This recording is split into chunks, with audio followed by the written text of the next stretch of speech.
Hello everyone, this is some old man again. Today I'd like to talk about being a complete person.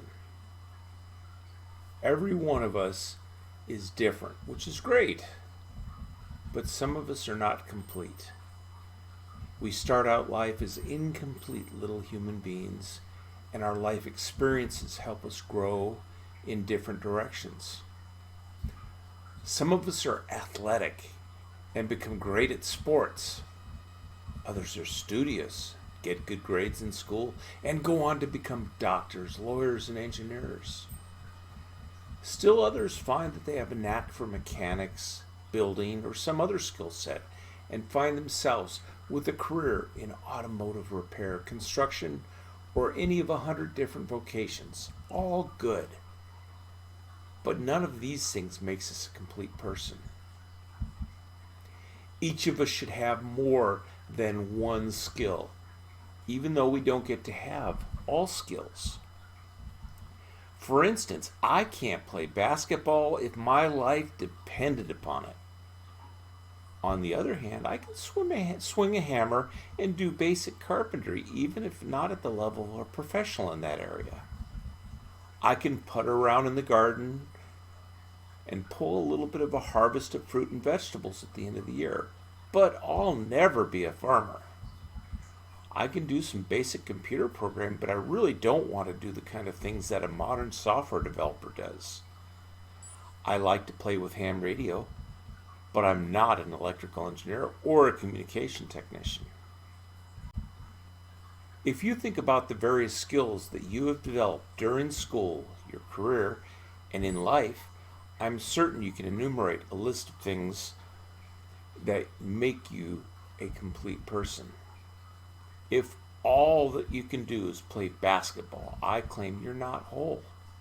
You may be rich with an NBA contract for millions, but you aren't a well-rounded human. Even if you have a fair assortment of marketable and not so marketable skills, I suggest you consider adding at least one more skill: the ability to communicate effectively. Sure, some of you work in the field where you do this all the time, lawyer, salesman, or such. If so, good on you. But ask yourself, are you the best you can be? A digression. When I was in college, I was an ROTC cadet. In my junior year, as part of my duties, I had to teach a class of incoming freshmen about cold weather injuries. Fairly simple stuff. However, at the time, I was terrible at public speaking. I stumbled through the class 3 times and got through it. I will note that it got a little easier each time. Moving forward in life, I didn't improve my ability to speak over the years. I avoided speaking before groups, and even one-on-one situations, interviews, gave me trouble. This lack of ability haunted me for 2 decades. Enter Toastmasters. What's this? A club dedicated to toasted bread? No. A club involved in raising a glass? Closer, but no. Toastmasters is an international public speaking organization organized into clubs that teach speaking skills to its members. A club typically meets for an hour every week or 2. During a meeting, some members present a prepared speech.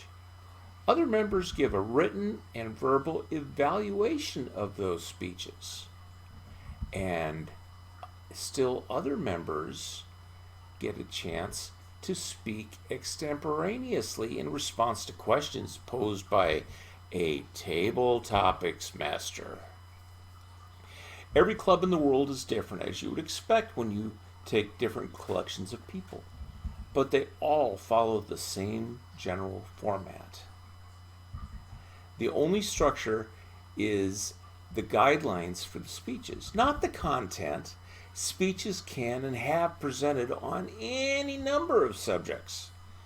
The speeches are presented in such a way as to focus on different speaking skills: speech organization, vocal variety, gestures and body language, and so forth. As I said, enter Toastmasters. In the beginning of 2007, I snuck into a local Toastmasters club meeting, thinking to be unobserved and to learn something. I managed the second goal, even though I missed the first. At every club I've ever visited, guests are welcome, if not welcomed enthusiastically. I returned as a guest twice more before deciding to join as a member. Now let me mention, Toastmasters is not a free club. The international organization charges a fee, currently $45 every 6 months, plus a one-time $20 new member fee. These fees cover the course materials for new members, as well as the Toastmasters International Organization costs. Individual clubs may charge an additional fee based on the overhead they may have. I've been a member of 3 clubs over the years, and they've had added $12, $6, and nothing to the base rate. Not free, you exclaim. Not free. You're paying for training in public speaking. Compare the $57 for 6 months, which is what I pay, to a typical college course of similar duration, or even a community college course, which are usually a lot cheaper. Or look at an organization like Dale Carnegie, where for professionals can shell out thousands of dollars for an intense 6-week course.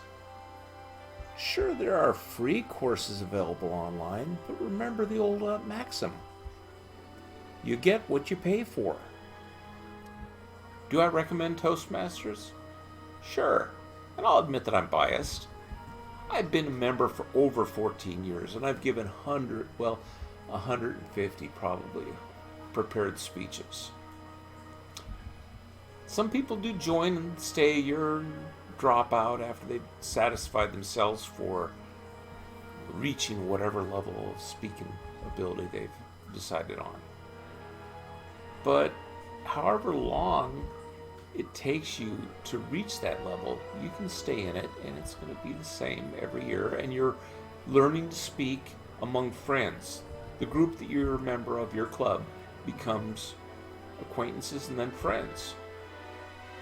And if the one you are with, they don't seem to be your friends, you'll find another one. There are thousands of clubs worldwide. Just in my area, there are over 70. I'm fine if you try Toastmasters and decide you don't like it. Okay, fine, didn't work out for you. But other people do become lifelong members. I've been, like I said, for 14 years, but that's only a beginner for some of these folks that have been in there 30, 40 years. Admittedly, there are some that just finally drop out because they're just not able to keep up with it anymore. I'm probably about 10 years away from that myself, but you have to become a complete human being. Remember, the goal is not to become a lifelong Toastmaster. It's to become a useful, add a useful skill. Make yourself that rounded person. Become a complete human being. Of course, if you have no other skills besides oration, well, you could always become a politician. No, I don't think Toastmasters is as important as gardening, my main topic. But unlike your garden, you can take it with you. And you can visit clubs all around the world as you travel, if we ever get to travel again. If you think this content is interesting, leave a comment, hit the like button, subscribe, and join me next time as I share my life and thoughts. Some old man, signing off.